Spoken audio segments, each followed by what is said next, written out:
So these traversing truckloaders used to be at a different job site where they had this mounted on top of those 4 bolts right there. So this went down in a track that was in the concrete, so it's flush mounted tracks. And now we're changing it over to be flat tracks that are 3/4 inch above the concrete floor, which means now we got to put these hold down brackets on the back to use with this Z-track from behind.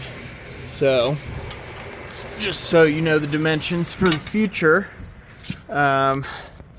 it's 13 inches from the end, and then Stewart Glapat says mount this bracket flush with this, they call it wheel channel. It's basically a 12-inch by almost 3-inch C channel that's part of the structural, oh my gosh, I'm retarded. part of the Stewart Glapat. Anyway, of course, it'd be a good idea once you put it flush and clamp it, just double check that you do in fact have a space.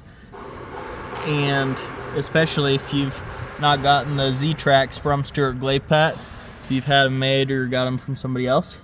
Here it looks about 1/4 or 5/16 gap as it's going to be riding along there. So here's one right before it's mounted.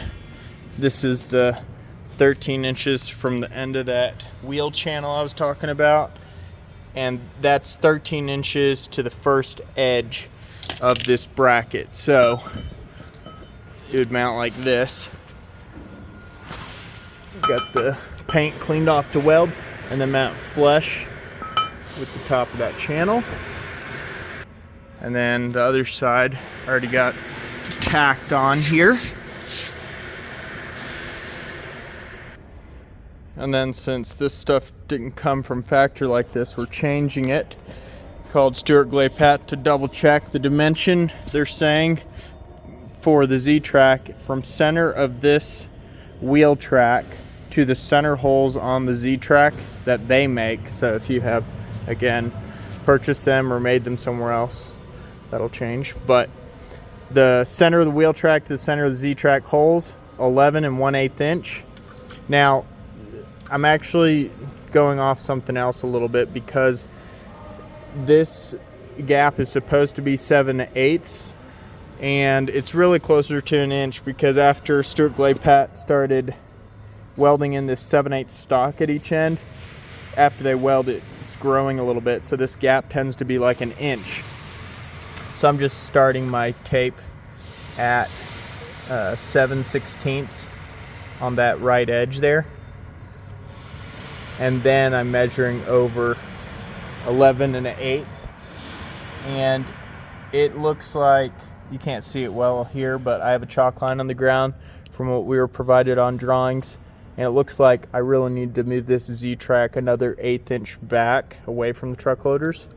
And you can also see that makes sense because right now it's on the chalk line and it's like touching this bracket when it's flush.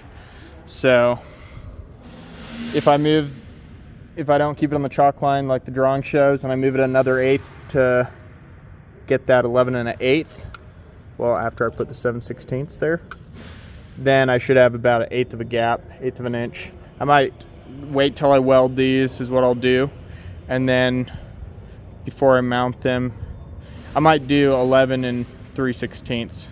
Give it like make sure it has 1/8 to 3/16 gap between the Z-track and the hold down bars, because it's going to be going in and out of each end several times because we don't have a Z-track that goes all the way across.